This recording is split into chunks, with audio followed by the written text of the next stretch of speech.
Welcome to the deep dive.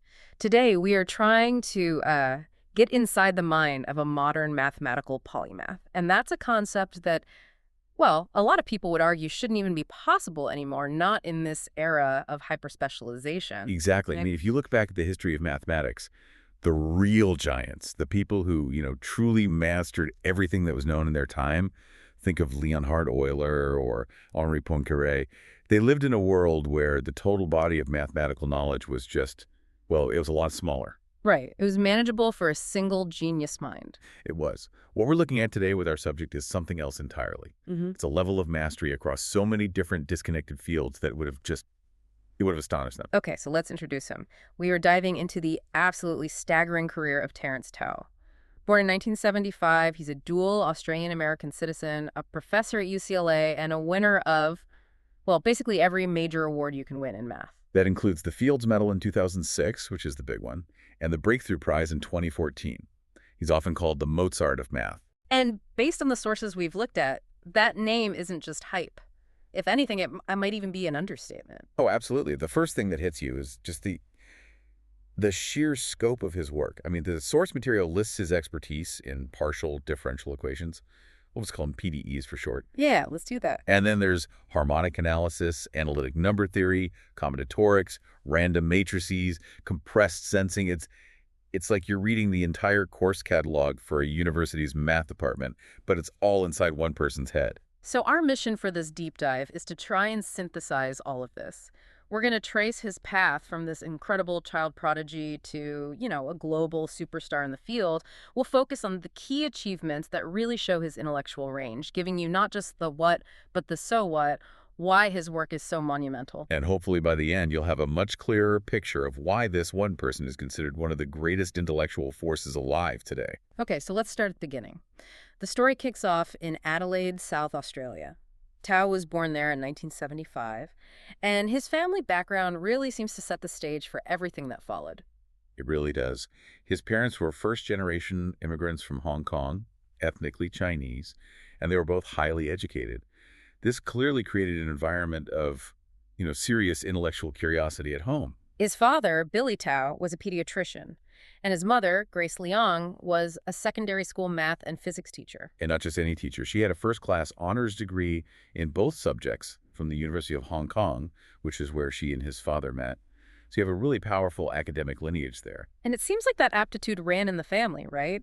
His two brothers also competed for Australia in the International Mathematical Olympiad. That's right. And one of them, Trevor, is a chess international master. So, this is clearly a family with extraordinary talent. But even among them, Terence was. He was just on another level. We're talking about a genuine child prodigy. The sources say he skipped 5 grades in school. 5 grades. I mean, just think about that for a second. He started taking university-level math courses when he was 9 years old. And that's when we get the first sort of objective proof of just how special he was. At only 8 years old, he took the SAT, the American College Entrance Exam. And he scored a 760 on the math section. Now, that number sounds high, but can you put that in context for us? Well, the sources note he was one of only 3 children in the entire history of the Johns Hopkins study of exceptional talent to score 700 or higher at that age. This wasn't just being a smart kid. This was an outlier among the outliers. And that kind of result gets you noticed. Immediately. Julian Stanley, who was the director of this program for mathematically precocious youth, is on record saying Tao had the greatest mathematical reasoning ability he had found in years of intensive searching. Wow. When the guy whose job it is to find genius says you're the best he's seen, that's a pretty strong endorsement. And from there, he just rocketed onto the international stage. He's still the youngest person ever to compete in the International Mathematical Olympiad. He was 10 years old his first time. And he didn't just compete, did he? His record there is historic. It is. He's the youngest winner of all 3 medals. He got a bronze at age 10, a silver at 11, and then a gold medal at 12. So by the time he was 12, he had basically conquered the highest level of high school math competition in the world. He'd pretty much exhausted the challenges available to him at that level, yeah. So the academic ascent just got faster. He received his bachelor's and master's degrees from Flinders University in Australia at 16. At 16, that's just hard to comprehend. Then he won a Fulbright scholarship and went to Princeton for his PhD. His advisor there was Elias Stein, who was a legend in a field called harmonic analysis, which is a notoriously difficult area of math. And he finished his PhD at age 21. The thesis was on something called regularity results. What does that mean in simple terms? Regularity, basically, is about how nice or smooth a solution to an equation is. Does it have sharp corners? Does it jump around unpredictably? A regularity result proves that under certain conditions, a solution behaves smoothly. For a 21-year-old to be proving new things in that area, it was a sign of what was to come. And what came next was a job at UCLA in 1996. And then, just 3 years later, at age 24, he was promoted to full professor. Which made him the youngest person ever to be appointed to that rank at UCLA. I mean, he completed the entire academic journey, from undergrad to a tenured full professor, before most people even finished their PhD. This incredible speed is one thing, but the sources point to something else that really defines him, something that breaks the stereotype of the lone genius. His collaborative nature, this is so key to understanding his impact. He is not a recluse solving problems alone in an attic. By 2006, he'd already worked with over 30 co-authors. And by 2015, that number was up to 68. 68. That number tells you everything. It shows he's not just deep in one field, he's acting like a universal translator for mathematics. He can jump into a new field, absorb the problem, offer a key insight, and then move to the next. He's a force multiplier for the whole community. That collaborative mindset is the perfect segue to one of his most famous results, which he achieved with a partner, Ben Green. Right. We have to talk about the Green-Tao theorem. This is a huge breakthrough in analytic number theory, and it's famous because it's about something everyone's heard of: prime numbers. Primes are the building blocks, but they're famously chaotic. So what did this theorem say about them? The theorem, which they proved in 2004, states that there are arbitrarily long arithmetic progressions of prime numbers. Okay, let's break that down. An arithmetic progression is just a sequence of numbers with the same gap between them, like 5, 10, 15. Exactly. But in this case, every number in the sequence has to be a prime. So a simple example is 3, 7, and 11. That's a sequence of 3 primes, and the gap between them is 4. So the Green-Tao theorem says you can find sequences like that. It says much more. The key word is arbitrarily. It means that if you specify any length, say, you want a sequence of 1 billion primes, all separated by the exact same distance, the theorem guarantees that somewhere out there, in the infinity of numbers, that sequence exists. Wow. It doesn't tell you where to find it, though. No, but it proves it has to be there. It revealed this incredible hidden structure in what was thought to be the random noise of the primes. So how on earth did they prove that? Primes get rarer and rarer the higher you go. They're what mathematicians call a sparse set. And that was the whole problem. There was an existing theorem, Zemurati's theorem, that said any dense set of integers has to contain these long progressions. But you couldn't apply it to the primes because, as you said, they're sparse. So they needed a new tool. They invented a new bridge. They introduced something they called a transference principle. A transference principle? What does that do? It's a bit like a mathematical trick. They couldn't prove it for the primes directly, so they created a sort of model universe, a weighted set of numbers where the primes looked dense. In that model, they could apply Zemurati's theorem, and then they proved that if it's true in the model, it must also be true for the real primes. So they transferred the properties of a dense set onto a sparse one.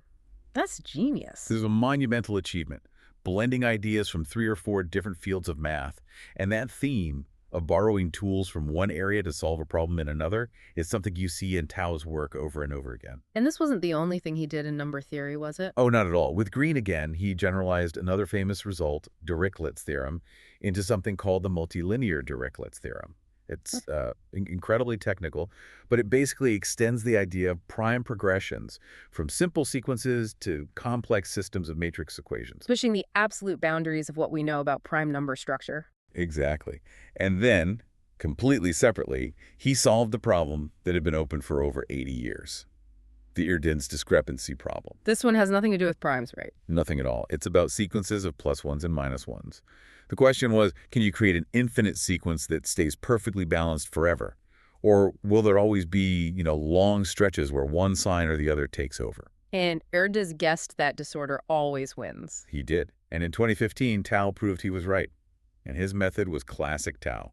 He took a tool entropy estimates from deep in analytic number theory and applied it to this problem in combinatorics, another cross-pollination of ideas. And we have to touch on the big one, the Collatz conjecture. The infamous 3n+1 problem, the one that's so simple to state a child can understand it, but no one can prove it. So he didn't solve it, did he? he didn't solve it. But in 2019, he made major progress. He proved that for almost all starting numbers, the sequence behaves the way the conjecture predicts. It doesn't prove it for every number, but it provides powerful statistical evidence that the conjecture is likely true. It's the next best thing to a full proof. It's just incredible. And that was just one of his fields of expertise. This is where we get to the heart of his polymath status. Right. This is where we have to quote the Fields medalist Timothy Gowers, who said, "Tao has an extraordinary combination of breadth and depth." He then famously said, "It is not easy to find gaps in Tao's knowledge, and if you did, you'd find that the gaps have been filled a year later." Okay, let's dive into that portfolio, starting with dispersive partial differential equations, or PDEs. This is a huge area. It's fundamental. It's the math of how things change in space, in time waves, heat, fluids.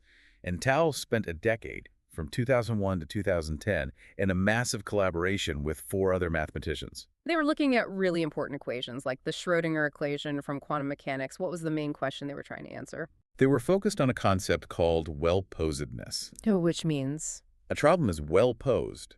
If a solution exists, it's unique and it's stable.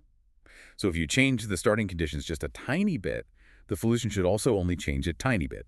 If it's ill-posed, a small change could make the solution blow up or go haywire. So they were trying to find the tipping point where these physical systems go from predictable to chaotic. Precisely. And they found a lot of those tipping points, drawing these really sharp lines in the sand for when these equations work and when they break. And this expertise in PDEs eventually led him to the biggest fish of them all, the Navier-Stokes equations. The Millennium Prize problem. The equations that govern fluid flow. He didn't solve the main problem, but in 2016 he did something incredibly clever. He created a slightly modified version of the equations. And what did his modified version do? It blew up. He proved that you could start with a perfectly smooth fluid, and in a finite amount of time, his equations would produce a singularity, a point of infinite density. Why does that matter for the original problem? Because it showed that many of the existing strategies people were using to try and solve the real problem couldn't possibly work. If a method couldn't tell the difference between his version and the real one, it was a dead end, because his version leads to a disaster. It was a huge conceptual leap forward. He also made a pretty wild suggestion about what might be going on, didn't he? He did. He speculated that the Navier-Stokes equations might be powerful enough to simulate a universal computer, what's called a Turing-complete system. The idea that the math describing water flowing in a pipe could be doing universal computation, that's mind-bending. It is. It connects fluid dynamics to the fundamental nature of information and reality.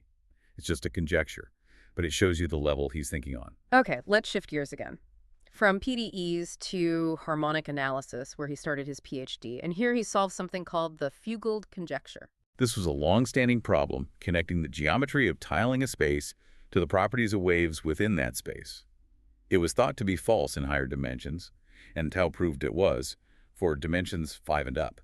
A really clean, definitive result. And then we move from these incredibly abstract fields into something with very direct, real-world applications, compressed sensing. This is one of his most impactful collaborations with Emil Condes and Justin Romberg, and it completely changed signal processing.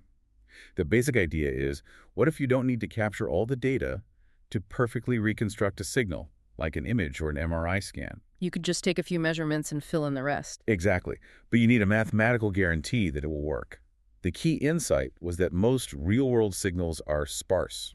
Meaning they're mostly empty. And an image is defined by its edges, not all the uniform color in between. Right, and they came up with a mathematical proof for why you can reconstruct a sparse signal from very few measurements. They introduced a concept called the restricted linear isometry property, or RLIP. Can you give us an analogy for that? Think of it like a camera that, even though it's taking a low-resolution picture, it guarantees that it won't mistake one sparse object for another. It preserves the essential distance between different possible signals, so you can always work backwards to find the unique original. And this had huge applications. Massive. It's the mathematical foundation that led to much faster MRI scans, better image compression, all sorts of things. They also extended this idea to matrix completion, which is the math behind recommendation engines, like on Netflix. How does the system guess what you'll like when it only knows a tiny fraction of everyone's ratings?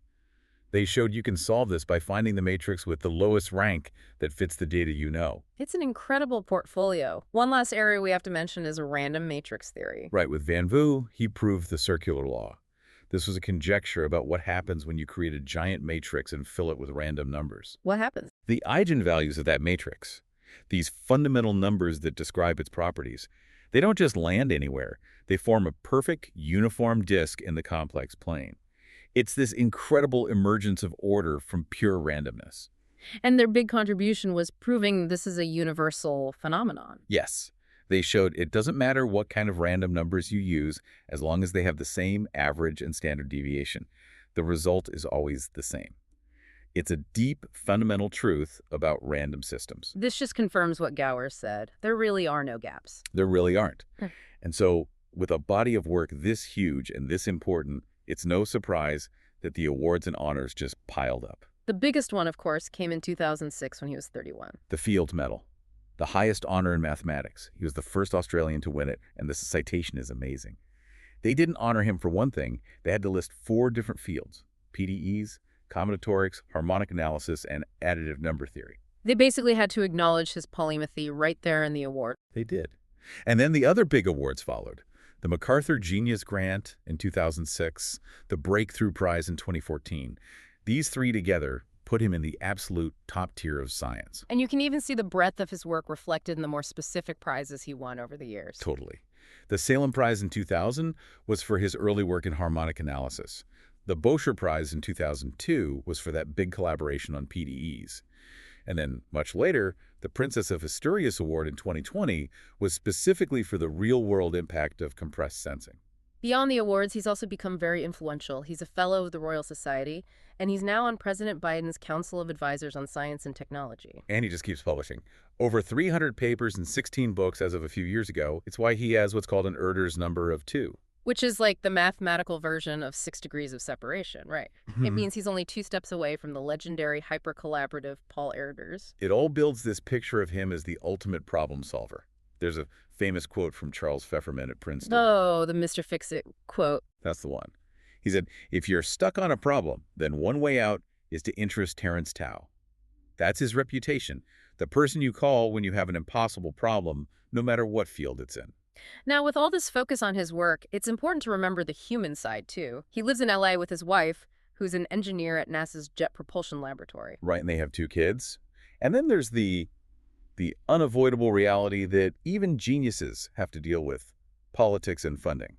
This is a really interesting part of the source material. In 2025, Tao did something pretty rare for a pure mathematician. He got publicly involved in politics. He wrote an article criticizing the Trump administration's policies on cutting research funding.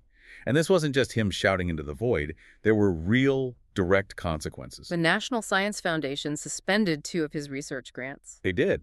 One was for his own personal research, and the other supported a whole institute at UCLA that he helps run. So this wasn't just a slap on the wrist. It had the potential to stop a lot of research in its tracks. So what was his argument? Why should the public care about funding for, abstract mathematics? His argument was that you can't separate the pure foundational research from the applications that come later. He made the point that fields we all rely on, like cryptography and cybersecurity, are built directly on the kind of abstract number theory that he does. You can't have the application without the foundation. Exactly. And he had the perfect example from his own work. The MRI scans. The MRI scans. He pointed out that his work on compressed sensing, which remember came out of deep abstract harmonic analysis, led directly to algorithms that made MRI scans much, much faster. That's a direct line from an abstract math problem to better patient care. So his point was that when you cut funding for basic science, you're not just stopping some professor from thinking about abstract problems, you're potentially cutting off the source of the next big technological breakthrough. That was his argument, yeah. You can't just expect the applications to keep flowing if you turn off the tap of foundational knowledge. It's an incredible story. So to wrap this all up, this deep dive has shown us. Well, it's shown us the singular mind. We saw the prodigy who rewrote the timeline for academic achievement. We saw the breakthroughs in understanding randomness, from the Green-Tao theorem to random matrices. And we saw this unique role he plays as the ultimate synthesizer, the Mr. Fix-It who connects everything. His whole career is just this powerful argument that math is, in the end, one unified subject. He doesn't see the boundaries. And his work on the Navier-Stokes equations, forcing the entire community to rethink its approach to a fundamental problem of physics, is a perfect example of that. And don't forget that incredible speculation he attached to it. The idea that the equations for fluid dynamics might be complex enough to perform universal computation. Right. So as you think about everything we've discussed today about the Mozart of math, here's a final thought to leave you with. If math is the language of the universe, and Terence Tao is one of its most fluent speakers, what else is out there waiting to be translated? The very fact that one person can bridge number theory, fluid dynamics, and information theory suggests that the connections between these fields are deeper and more fundamental than we can even imagine right now. What other truths about computation and reality might be hiding in plain sight in the math of something as simple as flowing water? It feels like we're just scratching the surface. Oh, welcome to the debate. Today, we're analyzing the career of Terence Tao, the Australian-American mathematician who is, well, widely regarded as one of the greatest living figures in the discipline, exemplified by his Fields Medal win back in 2006. And his output is just a singular achievement. It's defined not just by deep insight, but by this extraordinary productivity across an unbelievable range of subjects. You have partial differential equations on one hand, analytic number theory on the other. It's staggering. It is, which brings us to the central question we have to address. Where does the true weight of that significance lie? Should Tao's primary mathematical contribution be attributed to let's say, the profound depth of his major discrete solutions, the proofs of these long-standing conjectures? Or should we attribute it to the unprecedented breadth of his knowledge across the entire mathematical landscape? That's what allows him to function as this universalist, creating connections that, frankly, no specialist could ever see. I'm arguing for breadth, for his systemic mastery of the whole field. And I'll be arguing for depth. I think the legacy is in the definitive, foundational problems he has solved, which have fundamentally moved the frontier of mathematical knowledge through a very focused, intense intellectual effort. Look, Tao's legacy is ultimately secured by conquering these central, deep problems in multiple major areas, creating definitive new mathematical structures. The most concrete evidence for this is the Green-Tao theorem, proving that you can find arbitrarily long arithmetic progressions of prime numbers. It was a monumental achievement. Not just because it used tools from different fields, but because it required massive, targeted depth in both analytic number theory and arithmetic combinatorics. This level of focused intensity is further demonstrated by his resolution of specific challenges like the Erdos discrepancy problem in 2015, which is about patterns in sequences of plus and minus ones, and then his more recent work resolving several really complex Erdos problems in 2024 and 2025. This all just showcases a remarkable capacity for focused, deep penetration into incredibly hard problems. That's an interesting point, though I would frame it differently. The ultimate value here is in the final, verifiable, and foundational proof that redefines a boundary, not simply the varied path taken to get there. I see, but I come at it from a different way. The power is in the scope, allowing him to seamlessly pull disparate tools together where others specialize too narrowly. You see, the true phenomenon for me isn't just what he solved, but how he operates. Fields medalist Timothy Gowers noted that Tao's knowledge has an extraordinary combination of breadth and depth. He even cited his authoritative command over areas as vast as partial differential equations, group theory, model theory, quantum mechanics, and even image processing. This breadth, it transforms him into a Mr. Fix-It for frustrated researchers, which is a completely unique instructional role within the mathematical community. And his massive collaboration record, over 68 co-authors by 2015 alone, is a direct result of this synthesis. He bridges previously unconnected fields because he has internalized the comprehensive knowledge base necessary to even see those bridges in the first place. I agree that the Green-Tao theorem is a great example of synthesis. I do, but let's look closer at why it mattered so much. I contend that even these cross-field successes are ultimately valued for the depth of the resulting mathematical structure, The real breakthrough in Green Tao was establishing a massive foundational tool, the transference principle, that just fundamentally changed how we prove structure in the prime numbers. That deep technical architecture, that's the enduring contribution. It's a structure that's built to withstand anything, and its significance is measured by the final singular result, not merely the wide catalog of fields the researcher, touched on the way to creating it. But that perspective, I think it minimizes the very nature of his formal recognition by the mathematical establishment. When he received the Fields Medal, the citation explicitly recognized contributions across 4 diverse fields: partial differential equations, combinatorics, harmonic analysis, and additive number theory. The community itself recognized the range of his fundamental contributions.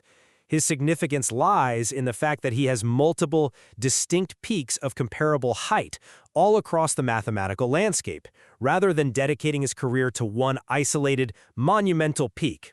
For example, his work on Fuglade's conjecture, which is, essentially a problem in harmonic analysis, the study of waves and frequencies, he resolved it in the negative for dimensions larger than 5 through this elegant counterexample that sprang from a totally unexpected corners of finite group theory. The connection is the contribution there. And if we look at illumination power, Tao's breadth allows for these unique conceptual breakthroughs. Take his work on the Navier-Stokes existence and smoothness Millennium Problem. What did he do? He constructed a variant of the equations which possesses solutions that exhibit irregular behavior, blow-up, in finite time.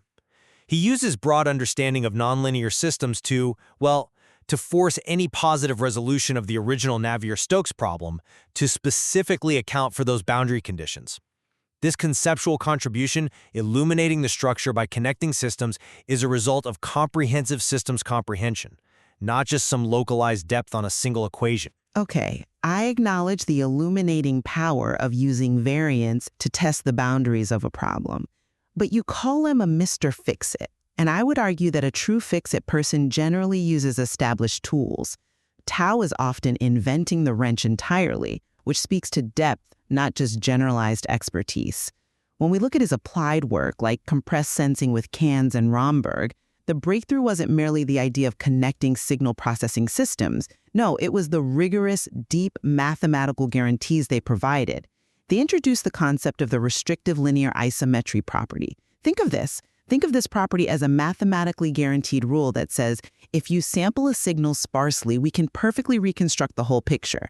It's almost like having a skeleton key for the data, proving that this property holds, and proving exact recovery under sufficient sparsity conditions. That required technical depth from convex optimization and linear algebra. The practical value, speeding up MRI scans, is rooted in the precision of that deep technical proof. And finally, we have to consider his early trajectory. Attending university math at 9, getting a 760 on the SAT math section at 8 years old, becoming the youngest IMO medal winner, that's not just speed. That suggests an innate, focused intellectual intensity that inherently fuels depth. This intellectual structure is designed to focus immense power on a single obstruction until it yields. It's the specialized cognitive engine required for true frontier-level proofs. That trajectory is, it's truly undeniable.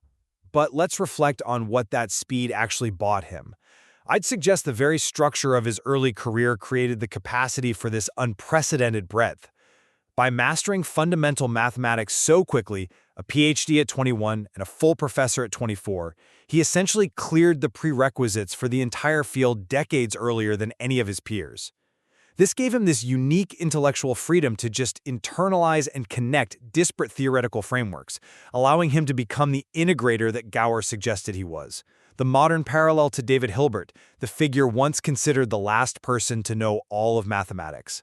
His speed fueled his breadth. To summarize my position, the enduring power of Tao's work rests on the hard-won solutions. It's the depth achieved in cracking problems like the Green-Tao theorem and establishing foundational constraints on critical equations like Navier-Stokes.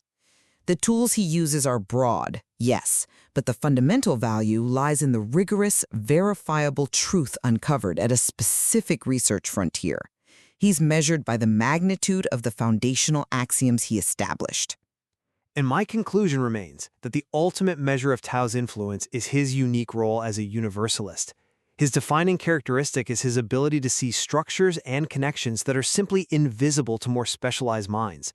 This intellectual landscape mapping, this sheer systemic mastery, which allows for unexpected synthesis across fields, that is itself the greatest contribution.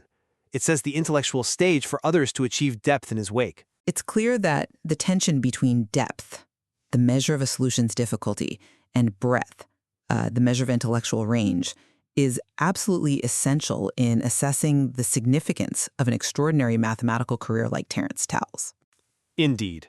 The material really shows how these two dimensions, the solving of specific, profound problems and the masterful command of an entire discipline, are, well, potentially inseparable in defining a genius of his caliber.